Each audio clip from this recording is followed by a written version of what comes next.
Nobody came to my son's birthday. Not one car in the driveway, not one message on my phone. Just the sound of a bounce house squeaking in the backyard and a 5-year-old asking, "Did Grandpa get lost?" I smiled, lied, and told him maybe. That night, I boxed the leftover cake and tried not to cry. 3 days later, my father texted Need, $200 for your brother's graduation. I stared at the screen laughing before I realized I wasn't joking. By the time he showed up at my door with that same tone of authority, he didn't know the locks had changed. My name is Cora. I'm 29, a dental hygienist in downtown Milwaukee and a single mom to the best kid I know. My life is small but steady morning coffee before Lucas wakes a short drive past the lake patients who joke about flossing. I thought stability meant peace. Turns out, it just made me an easier target. For as long as I can remember, my family's motto has been family first, except it never meant me. My father, Gary, is the type who believes control equals love. My mother smooths everything he says like she's ironing wrinkles in a shirt. My brother Tyler is the golden child. My sister Bethany, the baby, who never has to apologize. I'm the dependable one, the good helper, the one who's fine on her own. When I got pregnant with Lucas, my parents said they'd support me in spirit. Translation, they'd gossip to their church friends while I worked double shifts to buy diapers. They came to the hospital, once stayed 15 minutes and left when I started crying. From then on, I stopped expecting softness from them. I just wanted basic decency showing up when it mattered.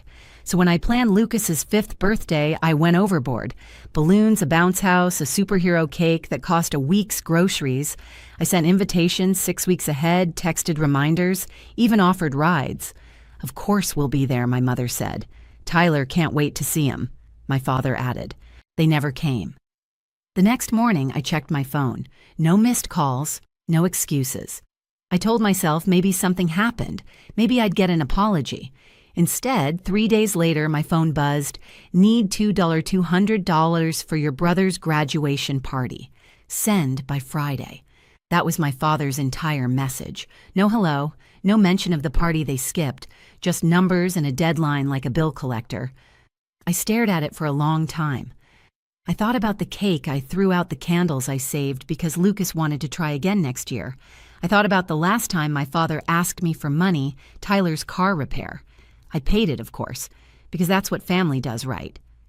But something about that text flipped a switch.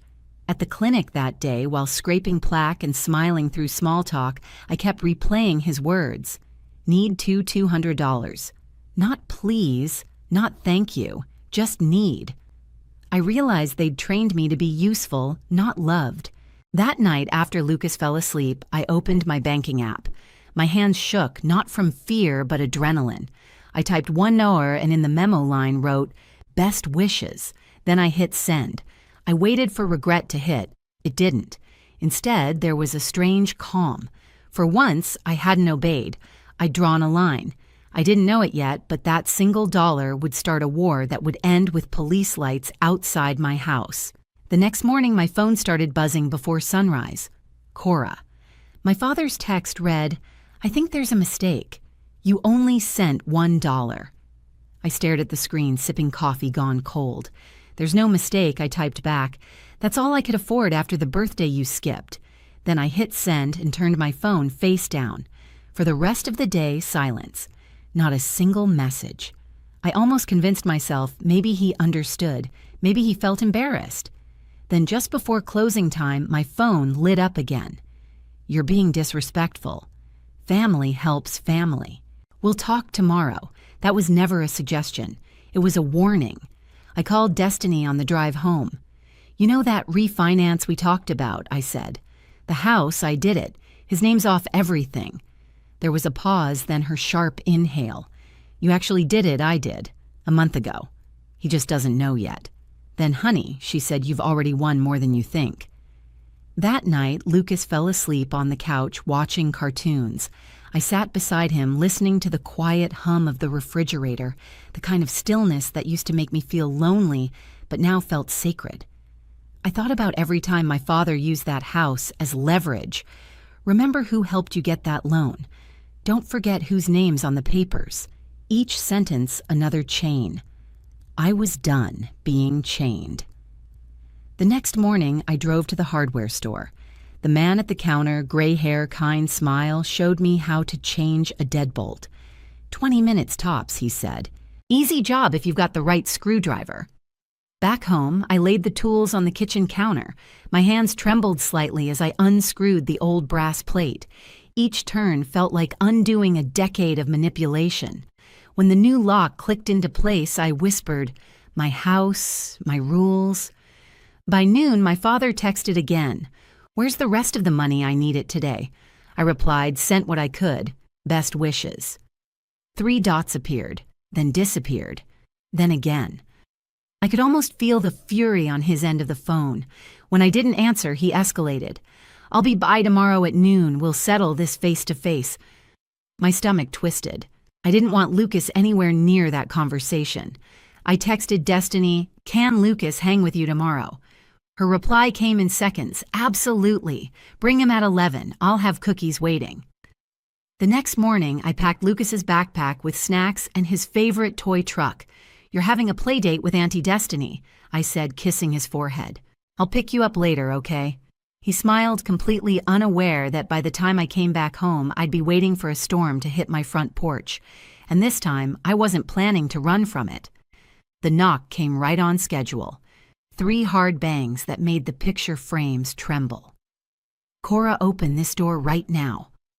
My father's voice carried the same tone he used when I was 16, and grounded for talking back. I stood in the hallway, fingers brushing the new lock, my heart pounding, but steady. I said, "Open up." I unlatched the chain, cracked the door 2 inches, and met his glare.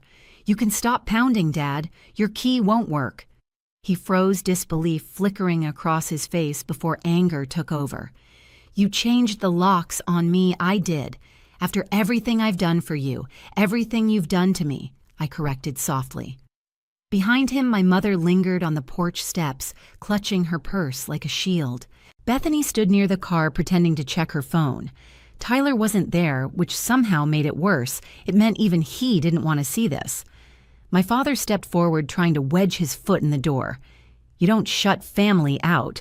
You didn't seem worried about family when Lucas was blowing out candles alone," I said. He opened his mouth, then shut it. His jaw flexed. "You're being dramatic. We had plans. Your brother's graduation. You had excuses," I said. "You always do." For the first time in my life, I didn't lower my voice. I didn't try to soften the truth. He pointed a finger at me, shaking with rage. "You think you can cut me out? I still have a say in this house." I smiled, small and calm. "Not anymore." I closed the door and turned the deadbolt. The metallic click echoed like punctuation. A minute later, I heard his car door slam, tires screeching down the street. I thought that was the end of it. It wasn't. An hour later, I was cleaning up the kitchen when red and blue lights flickered through the window. My stomach dropped. I stepped onto the porch and saw 2 officers walking up the driveway. "Ma'am," one said, "we got a call from your father. He says you locked him out of his property and may be keeping a child here against court order." The world tilted. What he claims, there's concern for the child's safety. I forced a breath. "You're welcome to check. My son's with a friend right now, but this is my house. I refinanced it months ago. I have the paperwork inside." They followed me in. I laid the manila envelope on the table, deed copies, payment records, the works. One officer nodded slowly. "Everything checks out, ma'am. Looks like your father doesn't live here." When they left, I sank onto the couch, shaking not from fear, but from the absurdity of it all. He'd really called the cops on his own daughter, and I knew deep down he wasn't done yet. By the next morning, I'd stopped expecting peace. When my phone buzzed at 8:04 a.m., I already knew it wouldn't be good news. It was a message from my sister. "Dad said you're in trouble. CPS might stop by today. Just cooperate, okay?" I stared at the screen, disbelief giving way to fury so sharp it made my hands shake. He hadn't just called the cops, he'd called Child Protective Services. By noon, I was pacing the kitchen, the smell of burnt toast lingering from breakfast. When the doorbell rang, my stomach clenched.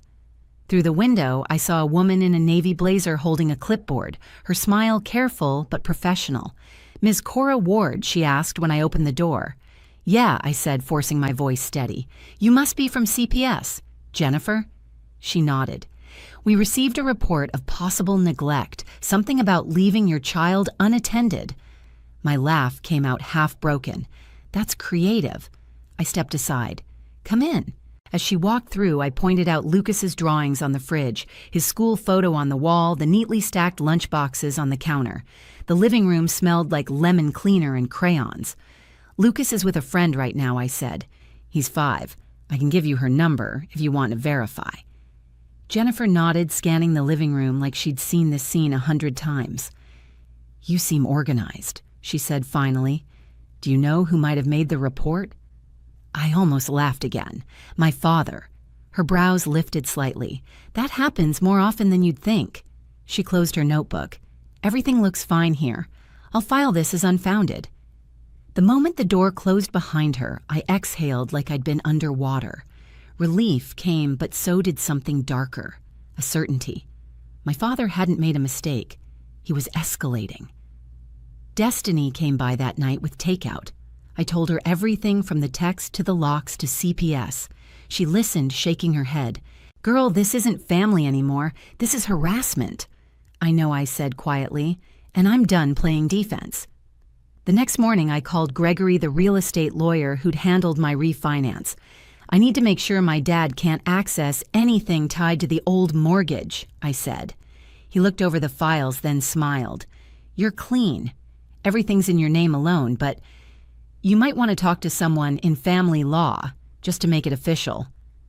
That's how I met Vanessa. Calm voice, sharp eyes, the kind of lawyer who doesn't flinch at messy families. I told her everything. She didn't look surprised. We'll file for a restraining order, she said. He's already used law enforcement once. You need to protect yourself before he does it again. It took a week to gather everything: police reports, the CPS visit, record screenshots of his messages, even voicemails he left, calling me ungrateful and unstable. Vanessa organized it all into a binder, thick enough to feel like armor. When the court date came, the air outside was heavy and wet, like the sky was holding its breath. I wore the simplest outfit I owned, jeans, a black blouse, and clutched the binder so tightly my knuckles turned white. Destiny sat behind me in the gallery. My father walked in wearing his Sunday suit. My mother trailed behind him, eyes red, refusing to look my way. When the judge entered, everyone stood. The courtroom smelled faintly of old paper and disinfectant. Ms. Ward, the judge said, glancing at our paperwork, you're requesting a restraining order against your father, Gary Ward. Yes, Your Honor. My voice barely wavered. Vanessa took over, laying out each piece of evidence: the text messages, the police report from the lock incident, the CPS document marked unfounded. Gary shifted in his seat, jaw tightening with every exhibit. When the judge asked if he had anything to say, he stood abruptly. This is ridiculous, he said. I was worried about my grandson. She's unstable emotional. She needs family support. Family support, I whispered before I could stop myself. You called the cops on me, Dad. The judge looked at him. Sir, did you call the police and Child Protective Services on your daughter? Yes, but I had reason. Was your reason verified? He hesitated. No, but, the judge raised a hand. That's enough. The silence that followed was so complete I could hear the hum of the fluorescent lights. Vanessa slid a photo across the table, Lucas alone by the birthday cake. This, she said, was the day Mr. Ward and his family were supposed to attend. Instead, he texted her for money. This isn't concern. It's coercion. My father's face went pale. For once, he didn't have words. When the gavel finally hit, the judge's voice was steady. 4-year restraining order granted. Mr. Ward, you are not to contact or visit Ms. Ward or her child directly or indirectly. Any violation will result in arrest. The sound echoed like thunder in my chest. Outside the courthouse, the sky finally opened up. Rain poured down cold and clean. I stood on the steps, letting it soak through my hair. Destiny opened her umbrella, but I waved her off. I want to feel it, I said. She smiled softly. You earned it. That night, my phone buzzed again, but it wasn't him. It was Tyler. I'm sorry, Cora. I didn't know he'd go that far. For a second, I almost replied. Then I didn't. Some doors, once locked, should stay that way. As I checked on Lucas sleeping, his tiny hand resting on his stuffed dinosaur, I realized something. This peace wasn't just relief. It was freedom, the kind you fight for. The restraining order changed everything quietly but completely. No more phone calls, no more texts demanding explanations or money, no more footsteps on my porch pretending to check on us. For the first time in years, mornings felt light. I could make pancakes without my stomach twisting at every buzz of my phone. Lucas would hum to himself while coloring his songs, filling the silence that used to be heavy with dread. Word got around fast in our family. My mother stopped by once, just once, leaving a basket of fruit on the doorstep with a note that said, "I hope you're okay." I never called her back. Tyler texted on Thanksgiving a polite happy holiday, and I replied with a thumbs up. That was enough. A month later, a letter came from CPS confirming the case was officially closed, labeled malicious report. Vanessa called it poetic justice. He used the system, she said, and the system exposed him. Destiny and I celebrated with takeout and cheap champagne. "You realize," she grinned, "you just ended a generational curse, right?" I laughed, then cried, realizing she was right. For the first time, I'd chosen peace over guilt, and it worked. The next week, I repainted the front door, a soft teal. New color, new chapter. Lucas helped, his little hands covered in paint, leaving small streaks along the bottom panel. "Can we invite Grandpa to see it?" he asked, innocent as ever. I knelt beside him. "Maybe one day," I said. "But right now, this is just ours." He nodded, satisfied, already distracted by his brush strokes. That night, after I tucked him in, I sat on the couch, the same spot where I'd once cried over that birthday cake, and smiled. The air smelled faintly of paint and lemon, the house quiet except for the soft hum of the heater. I thought about my father's face in court, the shock of losing control. For so long, he'd mistaken obedience for love. But love isn't control. Love is letting go. And I had finally done it. A year later, we threw another party. Same backyard, same bounce house, same cake. But this time, the table was full. Destiny brought her nieces, my co-workers came with their kids, and Lucas wore the same paper crown, a little bent from last year. When he blew out the candles, I caught myself whispering, "You're loved, baby, always." He looked up and smiled like he already knew. As the sun dipped behind the fence, I glanced at the front gate. No shadows waiting. No footsteps that didn't belong. Just laughter, warm and ordinary. For the first time, it really felt like home. Later, after everyone left, I stood in the doorway, the teal paint glowing under porch light. I thought about everything that had broken me, every silence, every text, every slammed door, and realized none of it owned me anymore. Sometimes peace doesn't come from forgiveness. It comes from boundaries. If you've ever had to choose peace over family, you know exactly what I mean. Tell me your story in the comments. I read every single one. And if you want more stories like this about finding your voice when they try to take it, subscribe. You're not alone. My name is Miranda Smith, and I was 28 the day my world quietly fell apart. It wasn't a storm or a shouting match or a cinematic betrayal. It was a quiet Tuesday afternoon when I came home early from a work trip, still smelling faintly of airport coffee and jet fuel, holding a box of Gabriel's favorite croissants because I thought surprises were romantic. The apartment was supposed to smell like home, his cologne, my candles, the faint scent of laundry. Instead, it smelled still. Not empty, just paused like a room that knew something I didn't. "Gabriel," I called, pushing the door shut with my hip. My suitcase wheels clacked against the hardwood. There was a faint rustle from the bedroom. I smiled, relieved. "Hey, babe, I'm back early." Meetings wrapped up faster then. I froze in the doorway. Gabriel was standing by the bed, our bed, the one we bought together after 3 years of saving and arguing about thread counts. He was folding clothes into the big suitcase, the one we'd bought for our dream Europe trip that never happened. The sound that came out of me wasn't a question so much as a warning. "What are you doing?" He looked up startled for half a second, then exhaled like he was annoyed.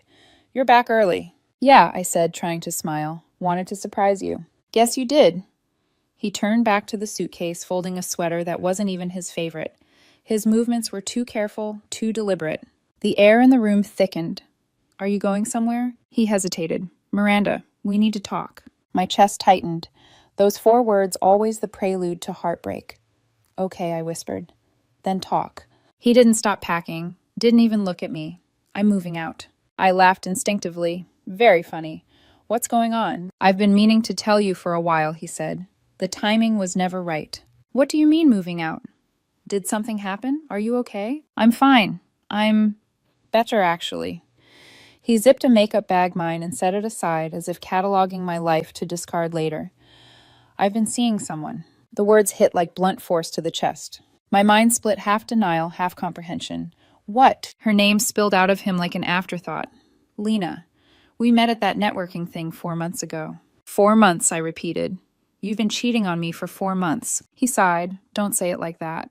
"Like what, Gabriel?" My voice cracked. "Like the truth." "We grew apart. You had to have felt it." I took a step closer. "No, I didn't feel apart. I felt stable. I thought we were happy. I thought I stopped words falling apart like dominoes." "Why didn't you talk to me?" "We could have—" "Oh my God, Miranda." He laughed sharp and disbelieving. "That's so you. Always thinking you can fix everything with a conversation. Not everything needs to be analyzed." I blinked hard, trying to process the stranger in front of me. "We've been together 6 years. You don't just throw that away." "I'm not throwing anything away. I'm choosing something better." He finally looked up, eyes colder than I'd ever seen them. "You used to be fun, Miranda. You used to laugh. Now you just plan. You've turned our life into a checklist." My throat burned. We were saving for a house. He shrugged. "That's what I thought I wanted at 23. I'm 29 now. I'm not the same person. And honestly, neither are you." I stared at him. "Then what are you saying?" "I'm saying Lena makes me feel alive again. You make me feel trapped." I felt something snap inside me, quiet and final. Trapped.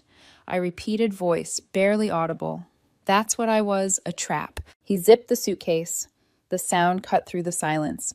"You'll understand one day." "I don't think I will," I said softly. "Because I loved you. Because I thought I stopped my voice shaking. You know what? Never mind." He grabbed the suitcase handle and rolled it toward the door. "Lena's picking me up in 20 minutes. You planned this." "Yeah," he said without hesitation. "It's easier this way." "For who?" No answer, just the sound of wheels against the floor. I followed him into the living room, the place where our memories lived. The couch we built together at midnight. The framed photo from our 5th anniversary. The coffee table with a scratch from the time we tried to dance in the dark and tripped. He stood near the door.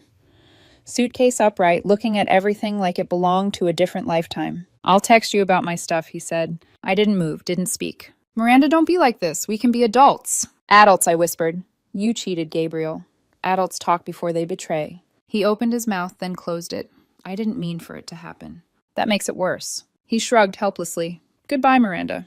And then he left. Through the window, I watched him walk down the steps, his phone lighting up. A silver car pulled up Lena's. She jumped out, smiling too brightly, hair catching the late sun. She kissed him before taking the suitcase. He smiled back. And that was it.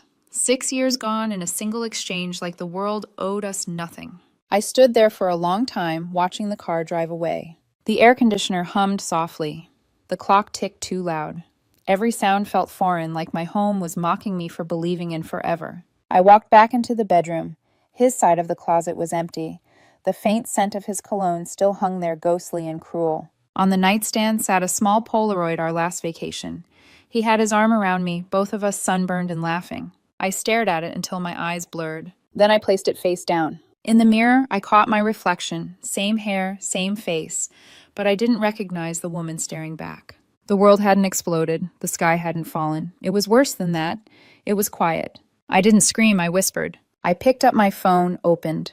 Our chat scrolled through the old messages.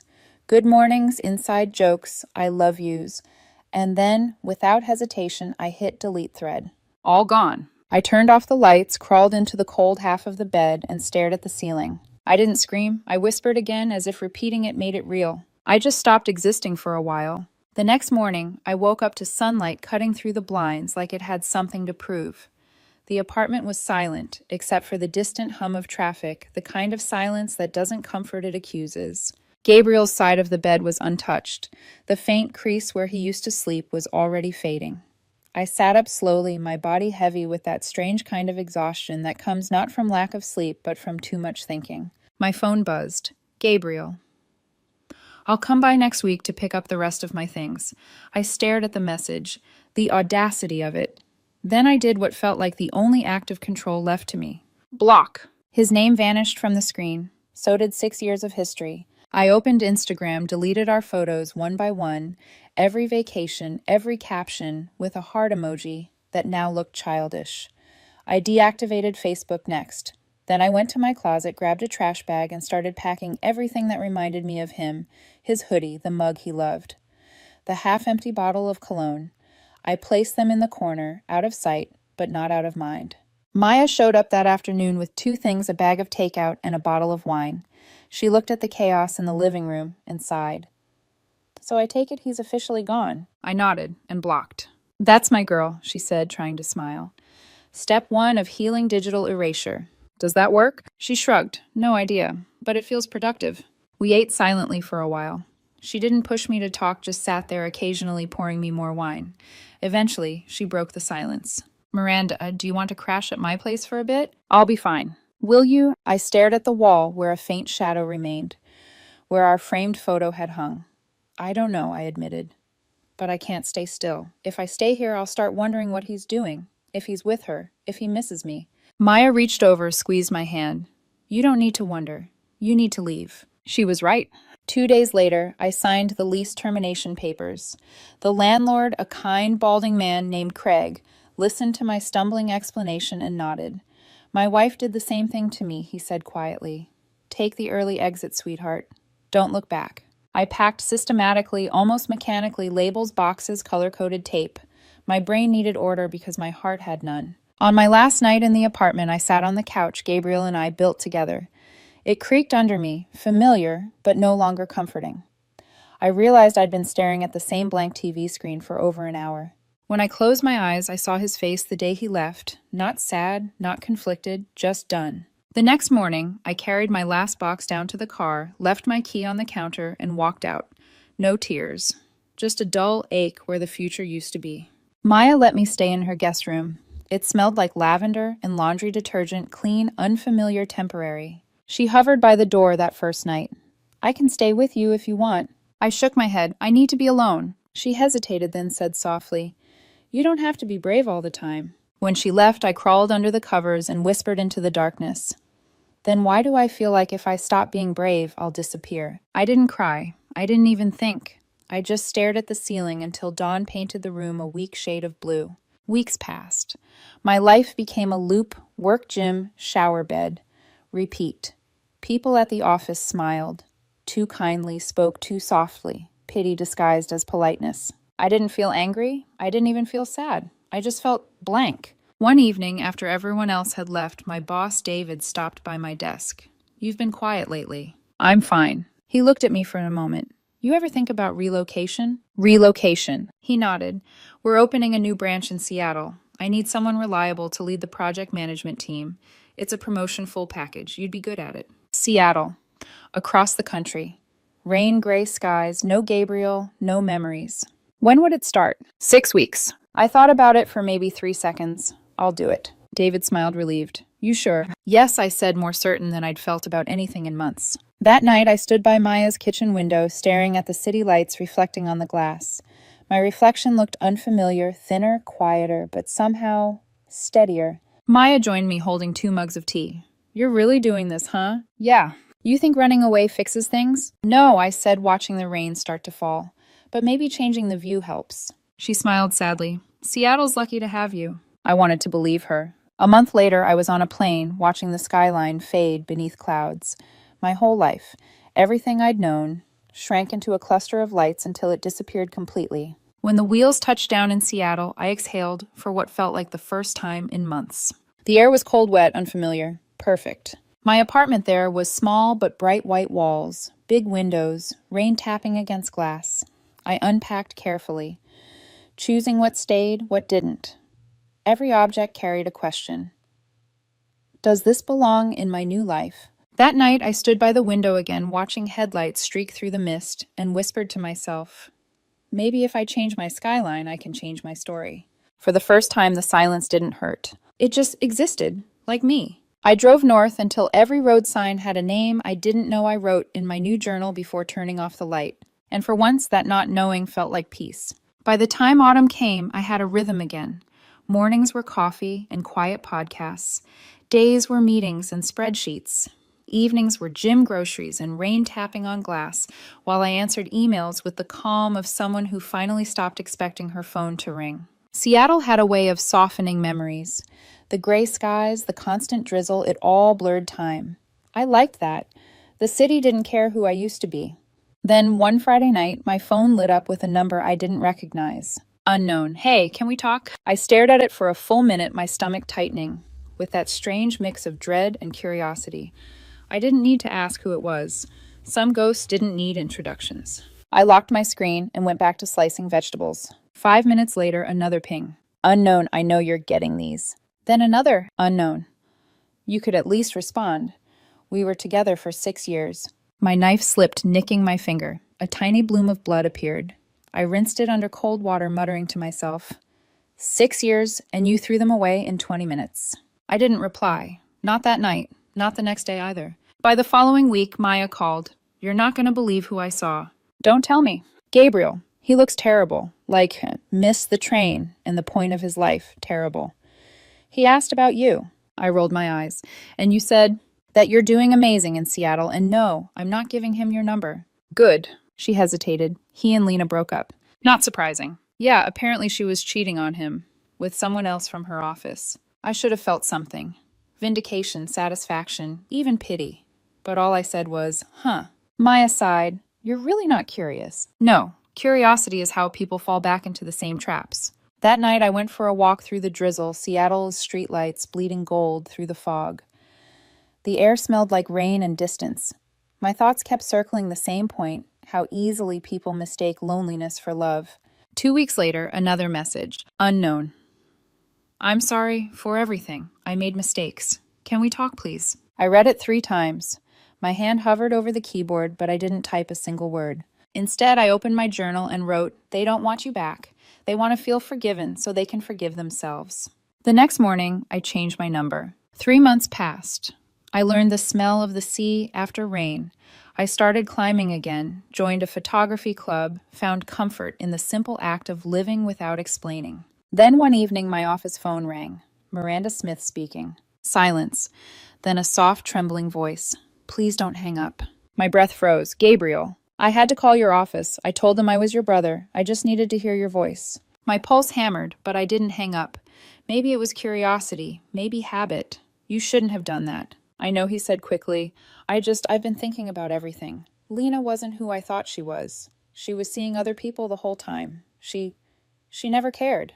I was stupid, Miranda. I threw away something real for something fake. His voice cracked raw and familiar.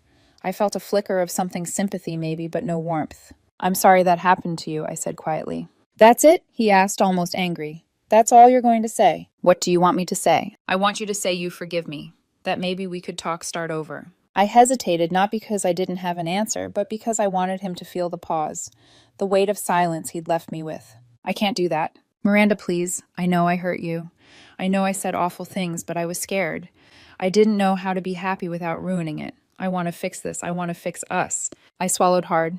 Gabriel, I'm seeing someone. The silence that followed was so long I thought the line had gone dead. Then, you're what? His name's Liam. We met through work. It's been almost a year. He laughed, sharp and bitter. A year. You moved on that fast. You left me for someone you'd known 4 months. Forgive me if I didn't wait around for your remorse. That's different. No, I said firm now. It's not. You made your choice. I made mine. He was breathing hard. You can't just replace what we had, Miranda. 6 years. I'm not replacing anything. I'm building something new. You should try it. He said nothing. I could almost hear the tears he refused to shed. Finally, he whispered, she doesn't know you like I did. I almost smiled. You're right. She doesn't. Because he knows who I've become. He exhaled, broken. I still love you. I closed my eyes. Then love means letting go. For both of us. And I hung up. My hands were shaking. My heart wasn't. I stared at my reflection in the dark screen of my laptop. Same eyes, but steadier now. I deleted the call history, blocked the number again, and whispered to myself, pity isn't love, and I'm done confusing the two. Outside, the rain started again, steady and soft, like applause for the person I was finally becoming. It was a Sunday morning when my phone rang again, an unknown number area code from my old city.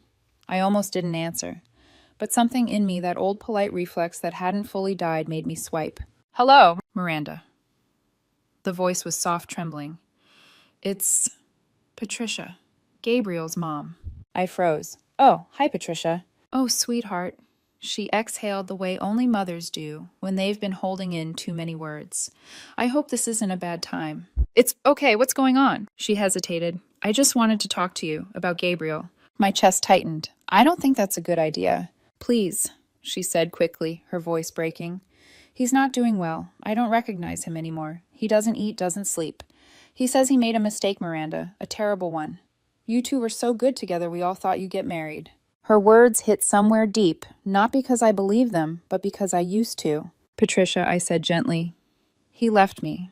He told me I was a waste of his 20s. I'm just taking him at his word." "He didn't mean that," she said, desperate now. "You know how people say things when they're scared? He regrets it, Miranda. Please. He needs to see you, just once." "I can't do that." Her tone sharpened. "You can't forgive him." "I already did," I said quietly. "But forgiving isn't the same as returning." A silence stretched, heavy and disappointed. "You've changed," she said finally, accusation hiding behind sorrow. "You sound so cold."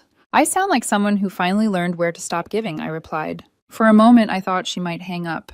Instead she sighed. "He's not the only one who lost something." "I know," I whispered.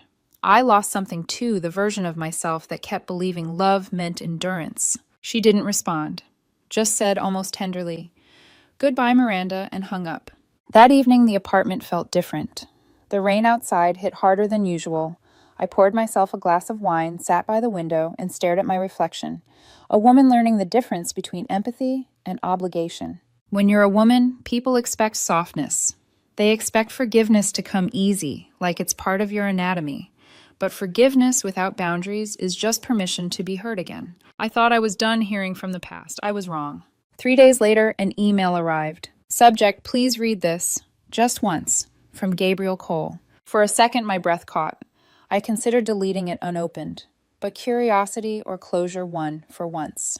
It began with, "I don't know where else to put these words." He wrote about sleepless nights, about how Lena was a mistake, about how he'd been trying to fill a void that only grew deeper. He said he missed the sound of my laugh, the way I made grocery lists, the smell of my shampoo. He said he hated the person he became after he left me. Halfway through, the tone shifted. "You moved on so easily. Maybe I was right. Maybe you never loved me the way I loved you. You didn't even fight for us. You just disappeared. Maybe I was always the one who cared more." I stopped reading. He wasn't apologizing, he was rearranging guilt, turning remorse into accusation. I scrolled to the end anyway. Maybe Dylan was a mistake, but at least she made me feel alive. You made me feel safe, too safe. Predictable. I needed more. I guess I got what I deserved. There it was, the confession and the justification in the same breath. I sat in silence for a long time. The city outside my window blurred behind the drizzle lights, smearing into watercolor streaks. I didn't reply. Instead, I opened a new folder on my laptop and named it Proof I Survived. Then I dragged the email inside. Not as evidence against him, but as a reminder for me. That love built on imbalance always tips. That sometimes the person you miss is just the story you told yourself about them. I poured another glass of wine, leaned back, and whispered to the quiet room. Forgiveness isn't reopening a door. It's closing it without slamming it. The next morning I felt lighter. Not healed, that's too clean a word, but freer, like the pieces of me were finally rearranging into someone new. And for the first time since that night with the suitcase on the bed, I didn't wake up missing him. 2 years. That's how long it took for Gabriel to become a name I could hear without flinching. Life in Seattle had stretched around me like a new skin, not comfortable at first, but eventually mine. Work was stable, my photography had turned into something more than a hobby, and there was Liam. We'd met at a team building retreat of all places, a 3-day event filled with awkward icebreakers and forced enthusiasm. He'd spilled coffee on my presentation slides, then spent an hour helping me reprint them, apologizing every 5 minutes. He was patient, grounded, funny in that quiet way that sneaks up on you. When he asked me out, I almost said no, I wasn't ready. But he smiled, said, "That's okay. I'll ask again when you are." He did, 2 months later, and this time I said yes. Now, 2 years after Gabriel's betrayal, Liam was the man sitting beside me on a plane headed to Hartford, my old home. My best friend from college, Rachel, was marrying her longtime boyfriend, and she'd asked me to be a bridesmaid. Liam reached across the armrest, squeezing my hand. Nervous. About the wedding or flying into my past? Both. I smiled faintly, mostly the second one. He studied me for a moment, his brown eyes calm. You don't have to prove anything to anyone you know. I know. He kissed my hand. Still, I'm here, just in case. It was a small gesture, simple, steady, the kind of reassurance I used to beg for. When the plane descended, clouds giving way to the soft gold of New England fall, I realized something I wasn't afraid to go back. Not anymore. The engagement party was the night before the wedding, a blur of champagne string lights and laughter. People I hadn't seen in years hugged me, exclaimed how Seattle looks good on you. Liam charmed everyone naturally. He had that quiet confidence that made people feel safe. I was at the bar ordering drinks when I heard my name. Miranda. The voice froze me. I turned slowly. Gabriel. For a second, it was like time didn't know what to do with itself. He looked older, thinner. The easy arrogance that once defined him had dulled into something like weariness. His eyes searched mine, hopeful and haunted all at once. Hi, I said, managing to keep my tone steady. Wow, he breathed. You look amazing. Thank you, I said politely. You too. It was a lie, but some lies are mercy. An awkward silence stretched between us. How have you been? He asked. I'm good. Work's been great. He nodded slowly. I'm okay. Better than I was. That's good. I reached for my drinks just as he glanced across the room. Is that Liam? I said. My fiancé. His expression flickered. Pain, disbelief. Something sour behind his polite smile. Fiancé. Wow. Congratulations. Thank you. That was fast. It's been 2 years. Right, he murmured. Of course. I could see him struggling to maintain composure the same way I once did. I wanted to say he began, I'm sorry. For everything. For how I left. For what I said. You didn't deserve that. I studied him for a moment, the man I once thought I'd spend forever with, now a stranger rehearsing regret. It's okay, I said softly. I forgave you a long time ago. Really? Yeah. But forgiveness doesn't mean I want the story again. He looked down, exhaling through his nose. Right. Of course. Liam appeared. Then smiling as he set a hand gently on my back. Hey, everything okay here? I smiled. Yeah. Gabriel, this is Liam. Gabriel extended a hand. Nice to meet you. Liam shook it firmly, friendly but grounded. You too. The tension was almost visible, two versions of my past and present standing side by side. Congratulations, Gabriel said again. You two seem really happy. We are, I replied. Gabriel nodded once his smile brittle. Good. That's good. I could tell he wanted to say more, but Liam squeezed my shoulder lightly. We should get back. Rachel's about to do the toast. Of course, I said. Good to see you, Gabriel. He swallowed hard. You too, Miranda. As we walked away, I felt his gaze follow us. I didn't turn around. Later that night in the hotel room, Liam brushed my hair back as I sat by the window, looking out at the faint glow of the city. That was him, wasn't it? He asked gently. Yeah. He still loves you. I sighed. Probably. But that's not my problem anymore. He smiled faintly. Does it feel good to know he regrets it? I thought about that for a long moment. No, it just feels sad. For him, but not for me. Liam leaned forward, pressing his forehead against mine. Good, because you're not going anywhere. I smiled not because I was proving anything, but because for once I didn't have to. He didn't look at me like a prize he'd won. He looked at me like a person he'd chosen, and who chose him back every day without effort or fear. At the wedding the next day, the music swelled. The bride walked down the aisle, and I caught sight of Gabriel sitting across the room on the groom's side. His gaze flickered toward me once, then away. I didn't feel anger or nostalgia, just peace. When the reception started, I danced with Liam, laughed with Rachel, and gave a speech about love not being about grand gestures, but about staying when things get quiet. People cheered. Liam kissed me. Out of the corner of my eye, I saw Gabriel watching, not jealous, not furious, just realizing that he'd traded something genuine for something loud, and now the noise was gone. But I didn't gloat. I didn't even smile his way. Because closure doesn't come from proving someone wrong. It comes from realizing you don't need to. I forgave him for both of us, I whispered later that night, resting my head against Liam's shoulder. But I walked away for me. The wedding ended the way all good nights do, with laughter, dimmed lights, and songs that blurred the line between joy and nostalgia. By the time the last dance began, my feet ached, and my heart felt full in the simplest way, calm, quiet, present. Liam had gone to help Rachel with the cleanup, and I stepped outside for air. The autumn wind was cool against my face, carrying the faint scent of champagne and roses. The night sky over Hartford was black velvet broken by scattered stars. That's when I heard it, my name. Miranda. I turned. Gabriel stood a few feet away, hands in his pockets. Tuck's jacket, unbuttoned tie loosened like a man still trying to pretend he had it together. His eyes were tired, raw. I just need 1 minute, he said. I didn't move. You've had 6 years and 1 heartbreak's worth of minutes, Gabriel. What could possibly take 1 more? He gave a humorless laugh. Fair, but please, just hear me out. I sighed and folded my arms. 1 minute. He stepped closer, the gravel crunching beneath his shoes. I know I don't deserve to talk to you. I know I said unforgivable things. But you have to understand, when I left, I wasn't just running from you. I was running from myself. From the version of me that couldn't handle real. I said nothing. The wind caught my hair, brushing it across my face. Lena was chaos, he continued. Excitement. Noise. I thought that's what I needed.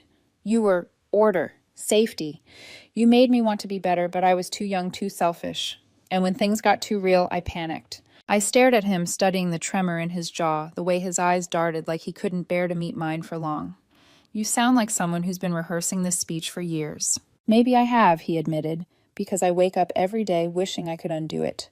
You were the best thing in my life, Miranda, and I threw it away for nothing. His voice cracked, and for a fleeting second I saw the boy I once loved, the one who held my hand in the grocery store line, who made pancakes on Sundays, who used to dance with me barefoot in the kitchen. But that boy didn't exist anymore, and neither did the version of me who needed him. Gabriel, I said softly, you're sorry now because your life hurts. That's not the same as missing me. That's missing peace. He flinched like the words cut deeper than I meant them to. I don't care what it is. I just know I can't stop thinking about you. That's because you never faced what you did, I replied. You ran from me, then you ran from her.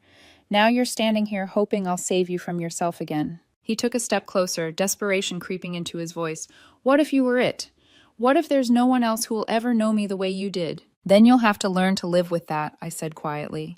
Because loving someone doesn't mean you get to ruin them and ask for another try. He swallowed hard. I can't accept that it's really over. It's been over for 2 years, I said. You're the only one who hasn't accepted it. His eyes filled. Because I still love you. I held his gaze. No, Gabriel. You love the security I gave you. You love not having to sit with your own regret. You love the idea that somewhere I'm still waiting. That's not fair, he said weakly. None of it was fair, I said, my voice steady. Not the way you left. Not the words you said. Not the way you made me feel small for loving you too much. But life isn't about fair, is it? He looked down. You really don't think about me anymore. I thought about that for a long beat, then smiled faintly. I think about the girl who begged you to stay. I think about how much I pitied her.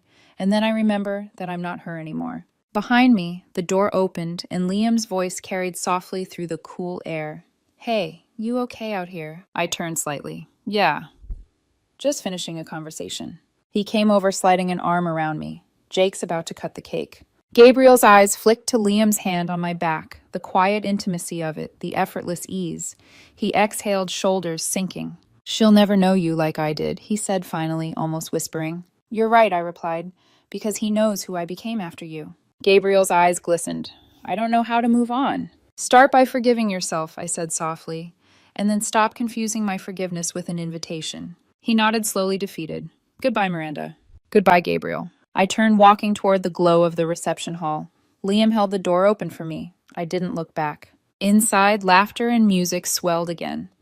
The world moving on exactly as it should. Liam handed me a slice of cake and brushed a stray tear from my cheek. You sure you're okay? He asked. I smiled. Yeah, I said. And I mean it this time. We joined the others at the table, candles flickering, friends laughing, love alive in the air. Through the window, I caught a glimpse of Gabriel standing alone in the dark courtyard. For a brief moment, I hoped he'd find peace, not because I owed it to him, but because I was finally free enough to wish it. I leaned into Liam's shoulder. You know, I said quietly, he thought I was his story. Liam looked down at me. What are you then? I smiled. His consequence. He laughed softly. And me. My story, I said. The one I chose. The one I keep choosing. The band started another song, slow, gentle. the kind meant for people who'd survived enough to deserve stillness. Liam stood and offered his hand. "Dance with me." I took it. As we swayed under the dim light, the world outside blurred. For once there was no past clawing at the edges of my peace, no unfinished story, no ache pretending to be love. Just this moment, this choice, this life. And when I looked up at Liam, I realized something I'd never understood before. The best revenge isn't being missed. It's never needing to be. My name is Catherine Harris, 32 years old, and I still remember the night he told me I was too soft for a man like him. Funny thing is, he said it like it was a compliment, like I should thank him for the diagnosis before he walked out the door and straight into someone louder, flashier, crueler. Back then I thought love was about patience, about being there even when it hurt. It started small. The jokes. We'd be at dinner with friends, and if I hesitated before disagreeing with someone, Logan would grin and say, "See, Catherine doesn't fight. She forgives everyone." They'd laugh. I'd smile too, because that's what I did. I made people comfortable. He used to say I was too gentle for this world. I believed him until I realized it wasn't admiration. It was dismissal. The night everything broke began like any other Tuesday. I had just finished work, bought his favorite stir-fry, and drove home humming along to the radio. When I opened the door, the air felt staged. He was leaning against the kitchen counter, arms crossed, eyes cold. "Catherine, we need to talk." I froze, still holding the grocery bag. "Okay." He didn't even look nervous. "I've been seeing someone. Her name's Jade, from the gym." The room tilted. I thought maybe I'd misheard him. "You what?" "She gets me," he continued. "She's confident. She knows how to take control." Then came the dagger. "You apologize for existing." I remember the sound of my own heartbeat more than his words. I set the bag down slowly. Inside, a jar of his favorite chili sauce rattled against the glass counter. "That's it," I said softly. "You're just done." He smirked. "Guess you knew this was coming. You've always been too soft for a man like me." I didn't cry, didn't scream. I just stood there realizing the version of me he'd loved was the one who never fought back. So I did something new. I walked to the bedroom, pulled out my suitcase, and started packing. He followed me incredulous. "You're seriously not even going to fight for me?" I zipped the suitcase shut. "You just told me I'm not enough, Logan. Why would I fight for that?" His expression twisted between confusion and anger. "You'll regret this." Maybe I said lifting the handle, but not tonight. And I left. No shouting, no slammed doors, just silence. The silence, it turned out, was the hardest part. For weeks I woke to the sound of absence. No coffee grinder, no morning playlist humming through the apartment, no sarcastic texts lighting up my phone. At first I told myself he'd reach out, that he'd realize what he'd thrown away. But the days kept passing. Mutual friends became accidental messengers. Ryan, his best friend, texted me once, "Logan's really happy, by the way. Jade's good for him." I stared at the message until it blurred. Good for him. That was supposed to comfort me. One night, curiosity won. I checked his public profile. There he was, Logan all smiles, arm draped over Jade at some neon-lit bar. Her red lipstick matched his tie. The caption read, "Finally found my equal." I felt something inside me tighten, not jealousy, not heartbreak. Something quieter, a kind of humiliation that burns slower than anger. The next day I blocked him everywhere. Instagram, Twitter, even Venmo. But not his number. Part of me, some desperate, foolish part, wanted to see if he'd try. He didn't. I started running. Not away, not toward just running. 5 kilometers became 10. 10 became 15, until my lungs burned and the only voice left in my head was my own. That's how I found the boxing gym. A trainer caught me staring through the glass one evening. "You look like you've got something to hit," he said. He was right. I hit the bag until my knuckles bled through the tape, until every punch sounded like a sentence I'd never said to Logan, until the ache became quiet. Nights were harder. That's when memories crept in how he used to text, "You're too good for me." I used to take that as love. Now I saw it for what it was, a warning. I tried to rebuild myself in small ways. Cook for one. Sleep diagonally. Laugh at things that weren't him. But grief is sneaky. It doesn't always show up crying. Sometimes it hides in the empty half of a bed or the pause before replying. "No worries." When you mean that broke me. 2 months later, Ryan messaged again. "Hey, Catherine, you should come to Logan's birthday. It's weird you guys aren't talking." I stared at the screen, then typed, "I'm good." He replied instantly, "He's happy. You should be too." I put my phone face down. Some people never understand that peace doesn't always look like forgiveness. Sometimes it looks like silence. That night, I went back to the gym. As I wrapped my hands, I caught my reflection in the mirror. Hair tied back, eyes, steady lips, set in a thin line. For the first time, I didn't see softness as weakness. I saw it as control. I hit the bag once, hard. The sound echoed like thunder in the empty gym. And beneath that echo, a whisper. He said I was too soft for a man like him. I smiled to myself. Maybe softness was the only thing keeping me from breaking. It's strange how quiet the world becomes when the person who filled every corner of it disappears. Even the fridge hum felt louder those first few weeks. I didn't realize how much of my life had been edited to match his volume until he was gone. Without Logan's chaos, my apartment sounded like a pause that wouldn't end. Days bled together. I'd get up, shower, go to work, come home, scroll through a phone that never lit up. And when it did, it was never him. My best friend Diana tried to help. "He's not worth it, Catherine," she'd say over coffee, her tone too bright. I'd nod, pretending to agree, though. Part of me still listened for his name in every conversation. It came sooner than I expected. Diana mentioned she'd seen him. "Logan looks different." Jade's been posting nonstop. Luxury dinners, beach trips, the kind of smiles people rehearse. I laughed softly. Good for them. But that night, when the walls felt too tight, I opened Instagram anyway. They were there, Logan and Jade, dripping in expensive happiness. The captions read like sermons. When two alphas meet, sparks fly. Dozens of comments, fire emojis, hearts. In one photo, Jade sat on his lap, hand on his chest, chin tilted like a queen, surveying her kingdom. Logan looked smaller somehow, though the grin was the same. That grin that used to make me forget my own opinions mid-sentence. I stared for too long. The phone's glow painted my reflection onto the screen, my tired eyes hovering over her red lips. I closed the app, then reopened it, then closed it again. Healing. I was learning doesn't happen in a straight line. So I ran. Every night after work, I tied my shoes and ran until my legs trembled, until exhaustion was stronger than the urge to check his page again. The air cut my lungs like glass, but it made me feel alive in a way he never did. At the gym, the trainer, a gruff man named Louis, started nodding when I walked in. "You hit harder this week," he said once. "Just tired," I lied. But maybe I was tired of being tired. Boxing became my therapy. Each punch was a sentence unsent. Each breath a confession I'd never say aloud. Sometimes I imagined Logan standing in front of me, his smirk replaced with that cold, detached stare. "You're too soft for a man like me." Swing. The bag absorbed it all, every insult, every dismissal, every quiet apology I'd whispered into pillows. Still silence has a way of whispering back. Nights stretched long. I'd catch myself scrolling through old messages, him teasing me about overcooking pasta, or that one time he texted, "You're my calm in the storm." I wanted to throw my phone across the room. I didn't. Instead, I typed a note I'd never sent. "I was never your calm. I was your lifeboat. You just didn't notice until you sank." I deleted it. A month passed before the first whisper of him reached me again. Ryan texted late one night. "You should come to Jade's birthday. Everyone's going. Logan might want to see you." My heart stuttered stupidly, but I typed back, "No thanks. Not my kind of party." He replied, "You're making it weird. He's happy now." Happy. The word stung more than I wanted it to. I turned off my phone, crawled into bed, and told myself the truth. I didn't want him back. I just wanted to understand why being kind had never been enough. The next day, I saw a new photo.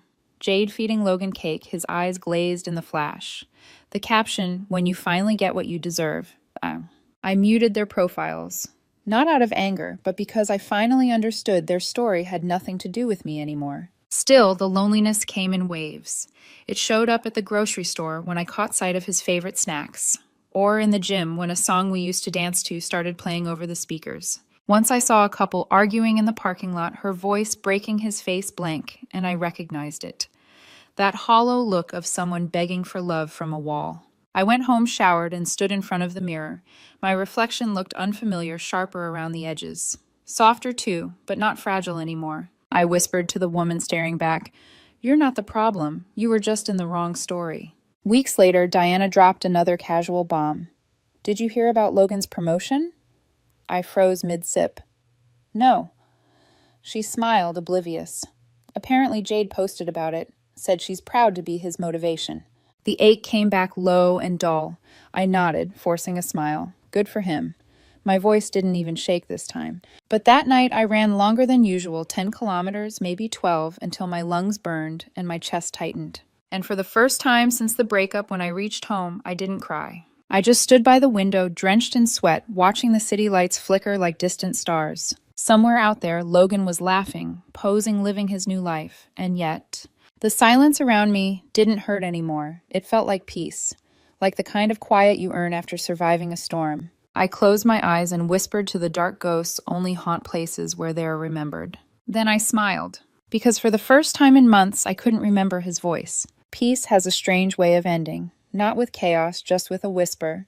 In my case, it arrived through a casual text from Diana. Did you see what happened with Logan and Jade last night? I hadn't. I'd muted both of them months ago. She stormed out of some party in tears, Diana added. People said he yelled at her, in front of everyone. I didn't reply. My thumb hovered over the screen. Curiosity pressing at the edges like an old bruise. When I finally opened in Jade's public page, half her photos with him were gone. The captions that used to scream #PowerCouple were replaced with vague quotes about respect and knowing your worth. And then one post that stopped me cold. A mirror selfie. Jade in sunglasses smiling too wide. The caption read, "Some people mistake control for love." I should have felt vindicated. I didn't. All I saw was the same cycle playing out different roles, same pain. Logan didn't love women. He collected them. And when they stopped making him feel powerful, he crushed them under the weight of his own insecurity. I turned off my phone, set it face down, but the silence that followed wasn't peace anymore. It was pity. A few days later, Diana invited me to brunch. Halfway through, she leaned forward, her tone conspiratorial. "You won't believe this," she said. Logan showed up at the gym, screaming at one of the trainers. Security had to pull him off. I kept my face neutral. Why? She shrugged. Apparently, Jade canceled their vacation last minute. He blamed the trainer for flirting with her. I stirred my coffee slowly. That sounds exhausting. She laughed awkwardly. "You dodged a bullet, huh?" I smiled, but my chest ached, because dodged implied I'd seen it coming. Truth was, I'd been blind until the fire was already spreading. That night, I opened my laptop for the first time in weeks, not to check on him, just to write. I started typing something I never planned to share. You can love someone so much that you start shrinking to fit the space they give you. But one day you'll realize they only ever loved you small. When I finished, I sat back and stared at the words. Then, without meaning to, I opened my browser and typed his name. His LinkedIn profile came up first, new photo, the same confident smile. But beneath it, on sabbatical. Exploring personal growth opportunities. That was corporate speak for unemployed. A bitter laugh slipped out. Weeks passed and more cracks appeared. Jade's post turned defensive. She wrote about fake friends, betrayal, healing journeys. Then one photo of her at a bar, Logan's hand gripping her wrist as she smiled for the camera. Too tight, too forced. I zoomed in. A faint mark, almost invisible, peeked from under her bracelet. I froze. That bruise. I'd seen it before on myself after a night he'd grabbed my arm during an argument. He'd said, "You made me do that." And I'd believed him. For a long moment, I couldn't breathe. The next morning, I walked to the gym early. The punching bag hung in the corner, waiting patient and silent. Each hit came harder than the last. Not for revenge, not even for anger, but for every time I'd excused his cruelty as passion. Luis, my trainer, watched quietly before saying, "You've got power now, Catherine." I nodded, sweat dripping down my jaw. "Feels like it." He smiled. "Power's good. Just don't waste it on ghosts." That night, I lit a candle by my window. The city hummed outside, unbothered, alive, distant. I scrolled through Jade's page one last time. Then, without hesitation, I blocked her too. Because I didn't need proof that he hadn't changed. I'd already lived it. I whispered into the glow, "Let someone else believe his storm is warmth." A week later, Diana texted again. "You won't believe it. Logan and Jade split. Publicly, she deleted everything. He's a mess. Drunk texts. Late-night rants. People are starting to avoid him." I read the messages slowly without feeling, then typed back, "I hope they both heal." It was the truest thing I'd said all year. That night I dreamt of him for the first time in months. We were standing in the old apartment. He looked exactly the same, smug, tired, cold. But when he opened his mouth, no sound came out. Just silence. The same silence he'd left me in, only now it belonged to me. When I woke up, the sun was rising bleeding gold across the room. I poured myself coffee, opened the window, and smiled faintly. Logan's world was falling apart, and for the first time I didn't care. He had called me too soft, but softness hadn't broken me, it had saved me. I had almost forgotten what his voice sounded like until the night it came crawling back through the phone. It was 3:07 a.m. when it rang, an unknown number. At first I thought it was a wrong call. I let it ring out. Then came the voicemail. Breathing, slow, uneven, and a whisper. Please, Catherine. A muffled crash, then silence. I replayed it twice until the sound of my own heartbeat drowned it out. The voice was unmistakable. Logan. By morning, the gossip had already spread. Diana texted first. You won't believe this, Logan got arrested last night. Bar fight. Some guy looked at Jade too long. I stared at my phone, coffee going cold in my hand. He's fine, she added. Jade bailed him out, but she deleted all their pictures. Again. I typed back, he'll be okay, then muted the conversation. There was a time I would have rushed to fix him. Now I just rinsed my mug and went to work. The email started 2 weeks later. Subject line. Please just read this. I didn't open it, but the preview line glowed anyway. I know I don't deserve you, but I miss your calm. Everything's falling apart. The next day, I'm trying, Catherine. I swear, I can change. Please talk to me. I archived them all. Then came the voice messages. First one sober, rehearsed. I just want to explain. Second angry. You're so cold now. What happened to the girl who cared? Third broken. You were right about everything. And then silence again. That was always his pattern. Rage, regret, retreat. One night, I came home to find an envelope slipped under my door. No name, but I knew the handwriting. Inside was a single sheet of paper and a key taped to it. This was yours. I kept it. I don't know why. At the bottom, faint smudges where teardrops had dried. I stared at that key for a long time. It used to open the apartment we shared. The place where I learned how small a person can make you feel when they confuse control for love. I dropped it into the trash. The next morning, I saw him. It was raining, and the city was barely awake. I was heading into the gym when a car pulled up by the curb. The door opened, and out stepped Logan. He looked nothing like the man I remembered. His once pressed shirts were now wrinkled collar askew. Eyes bloodshot, jaw unshaven. He spotted me instantly. Catherine, he said, voice rough. Can we talk? I froze halfway to the door. The rain between us felt like a wall. There's nothing left to say, I replied. He took a shaky step forward. I lost everything. My job, my apartment, Jade's gone. I needed to see you. I didn't move, didn't blink. He waited for a reaction that wouldn't come. Please, he said finally, desperate. I can't sleep. I keep hearing your voice. My throat tightened. Not out of sympathy, out of memory. That voice had once been my whole world.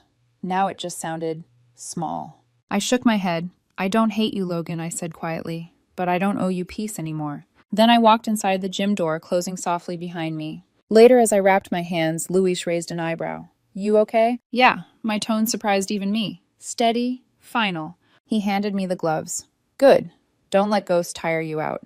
The bag waited patient. I hit it once, twice a rhythm, steady as a heartbeat. Every punch drove something out of me. Pity, fear, the last traces of his name. By the 10th round, my arms shook. By the 12th, I couldn't remember why I'd ever wanted him to call. The emails kept coming for a while. Apologies turned into accusations, then into confessions again. You were my calm, Catherine, my anchor. I just need one chance. You ruined me by being too good. And finally, forget it, you were never strong enough anyway. That one made me smile, because it proved what I already knew. He still hadn't learned the difference between softness and weakness. I deleted everything, changed my number, moved apartments. The next time my phone buzzed past midnight, I didn't flinch. Months later, I found another envelope in my mailbox. No note this time, just a single photograph. Me from years ago, smiling on a beach. He'd taken it. Taken. I flipped it over. On the back, scrawled in his handwriting, I miss this version of us. I almost laughed, because that version of us had never really existed. It was built on my silence, my forgiveness, my endless attempts to be enough for someone who didn't know what enough meant. I tore the photo in half, then again, until it was nothing but tiny pieces falling into the trash like confetti. Later that night, I stood on my balcony, city lights blinking below. The rain had stopped, but the street still shimmered. I thought about that voicemail, his voice trembling through static. Please, Catherine. I whispered back to the empty air I already did. Inside, the clock struck 3:00 a.m. again. Same hour, different silence. This one didn't ache, it hummed. I turned off the lights and went to bed, unafraid of the dark. 6 months passed before I saw him again. Not on a screen, not in a memory, but in flesh and breath under the same yellow light of a cafe I hadn't planned to enter. It was one of those late Sunday afternoons that smell like burnt espresso and rain on concrete. I was meeting Diana for coffee, but she'd canceled last minute. I almost left until I noticed the man sitting in the corner by the window, hunched over a chipped mug. Logan. He didn't see me at first. His hair was longer now, streaked with gray at the temples. The crisp confidence he once wore like armor had eroded. His shirt hung loose on his frame, the collar limp. For a moment, the years folded in on themselves. My pulse stumbled, my throat tightened, and then nothing. No fury, no ache, just recognition without attachment. I walked to the counter, ordered a latte, and sat down 2 tables away. He looked up. Our eyes met, and in that second the air thickened with everything we'd never said. He rose slowly, almost unsure of his own body. Then he walked toward me, each step cautious, like approaching a ghost that might vanish if he moved too fast. "Catherine," he said. My name came out as a sigh, not a greeting. "Logan." I gestured to the empty chair across from me. "Sit if you want." He did. His hands trembled slightly as he wrapped them around his coffee cup. "You look different." "I am," I said simply. He chuckled dryly. "Guess I deserve that." Silence stretched between us, filled with the clatter of cups and low music from the speakers. "I didn't think you'd talk to me," he said finally. "I didn't plan to." He nodded, eyes darting to the window. "I've been trying to get my life back together." "Good," I said. He frowned like my calm unsettled him. "You don't even want to ask how I've been." "No." He blinked. "Why not?" "Because it doesn't matter." He exhaled sharply, then laughed without humor. "You always were like this, pretending things didn't hurt." "They did," I said quietly. "You just weren't listening when they did." He flinched, and for a second I saw the old Logan, the one who turned every wound into proof of his own suffering. "I lost everything," he said, voice cracking. "My job, my friends Jade. You were the only person who ever really cared about me." I looked at him, then really looked. The bags under his eyes, the bitten nails, the desperation that clung to his voice. "Maybe that's the problem," I said softly. "You mistake care for ownership." His jaw tensed. "You think you're better than me now?" "No," I replied, my voice steady. "Just free." He stared at me for a long time, searching for a reaction he could control. When he didn't find it, his composure cracked. "Do you hate me?" he asked finally. "I don't think about you enough to hate you." The words landed like glass shattering between us. His lips parted, but no sound came out. Then a flicker of something pain-pride crossed his face. "You're lying," he said hoarsely. "You have to be. You can't just erase someone like that." I tilted my head. "Then why does it scare you that I did?" A soft buzz interrupted us. My phone lit up on the table. "No dinner tonight. I'll bring wine." I didn't hide the screen. I didn't need to. Logan's eyes followed the glow, and the color drained from his face. "You're seeing someone." I nodded. "Yes." He swallowed hard. "Is he kind?" "Yes." His voice cracked. "So that's what you wanted all along, huh? Some nice boring guy who doesn't need to break me to feel strong," I cut in. The cafe fell quiet again. Even the barista looked up from behind the counter, sensing something sharp in the air. Logan leaned back defeated. "I was stupid." "Yes. I thought being in control made me powerful." "It just made you small," I said. "You could have been so much more if you'd known how to love without conquering." He stared at his hands. They were shaking. "I don't know how to stop thinking about you," he whispered. "That's your work to do," I replied, gathering my bag, "not mine." As I stood, his voice cracked again. "Catherine, please, just tell me I'm not a monster." I paused. "You're not a monster, Logan. You're a man who mistook love for control, and now you're paying for it." He nodded, tears threatening, but not falling. "You really don't feel anything." I hesitated, then told the truth. "Peace. That's what I feel." When I turned toward the door, he grabbed my wrist, reflexive, desperate. The same wrist he'd once bruised during an argument. I looked down at his hand, then up at him. Slowly, deliberately, I pulled free. His fingers dropped trembling. "What if I change?" "Then you'll be better for the next person," I said. "But not for me." And then, because I owed it to myself to end it properly, I added, "You told me I was too soft. But softness doesn't mean weakness. It means I can walk away without needing to see you suffer." I left him there in that cafe, full of half-drunk cups and unfinished apologies. Outside, the rain had stopped. The sun slipped between the clouds, warm against my face. My phone buzzed again. "Noah leaving now. Can't wait to see you." I smiled. Behind me, through the cafe window, I saw Logan still sitting there, staring into his coffee like it might explain something. But it wouldn't. Some lessons only come when there's no one left to teach them. I slipped my phone into my pocket, exhaled, and whispered to myself, "Peace doesn't need witnesses." Then I crossed the street toward the light, toward dinner, toward a life that finally felt like mine again. It's been almost a year since that afternoon at the cafe. Since the last time I looked into Logan's eyes and saw not a lover, not even an enemy, just a man out of stories to tell. Funny how time works. You think healing will be a loud, cinematic thing. But mostly it's quiet. Morning sunlight on the floor. Coffee that doesn't go cold. A message from someone new that makes you smile without bracing for disappointment. That's what peace sounds like. It doesn't roar. It hums. Now my mornings start differently. No checking my phone for apologies that will never come. No overthinking what I could have done to make someone stay. Instead, I wake to the smell of fresh air and Noah's soft humming in the kitchen. He doesn't demand space. He shares it. When he looks at me, I don't feel small. I feel seen. Sometimes I catch myself waiting for the other shoe to drop because people like Logan train you to expect punishment after peace. But Noah just smiles, hands me a mug, and says, "You're allowed to be happy, you know." I believe him now. Last week, Diana sent me a screenshot without comment. A photo from Logan's public profile. Him with a new woman. Her smile too wide, her pose too stiff. The caption read, "Real women don't play games." For a second, I stared at it, waiting for the old ache to return. But it didn't. I just laughed a soft, almost pitying sound. Diana texted, "You okay?" I replied, "Better than ever," and meant it. Then I deleted the photo, muted his name, and went on with my day. That night, I walked home from work through streets lit by a warm, amber glow. Every corner hummed with life vendors, closing shop children, chasing each other, an old couple sharing a quiet laugh. I realized something then. Healing doesn't erase the past. It just teaches you how to walk beside it without flinching. I don't hate Logan. He's part of my story, sure, but not the ending. Not anymore. Saturday mornings, I still go to the boxing gym. Luis nods when he sees me tossing me gloves. "You're early," he says. "Needed to clear my head," I reply, grinning. He watches as I start jab cross hook.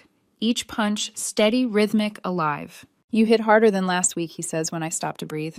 Because I stopped pulling punches, I answer, smiling. He chuckles. That's my girl. Later in the locker room, I catch my reflection in the mirror. Same face, different woman. Softer, yes, but unbreakable in a way she never used to be. I think back to that night a year ago, standing in my apartment with a suitcase while Logan called after me. "You'll regret this." He was wrong. I don't regret leaving. I regret all the times I stayed after knowing I should have gone. Sometimes late at night, I still hear echoes. Not of his voice, but of mine. The quiet version that apologized too much, that confused endurance with love. I whisper back to her now, "You made it out." And in that whisper, I feel the kind of strength he never understood, the kind that bends but doesn't break. A few nights ago, I walked past that same cafe where I'd last seen him. The lights were dimmer, the tables rearranged. He wasn't there, of course. Just a couple laughing softly in the corner, the sound of spoons tapping porcelain. For a moment, I stood by the window watching them. Then I smiled, tucked my scarf tighter, and kept walking. Some ghosts are better left unseen. When I got home, Noah was on the couch reading barefoot, half asleep. He looked up and said, "You're glowing." Maybe I was. Because when you finally stop trying to be someone's anchor, you learn how to float. I kissed him goodnight, turned off the lights, and lay in bed listening to the rain outside. It didn't sound like sadness anymore. It sounded like a song I used to know now, playing in a different key. He said I was too soft for a man like him. Maybe softness was what saved me, because it takes more courage to heal than to hate.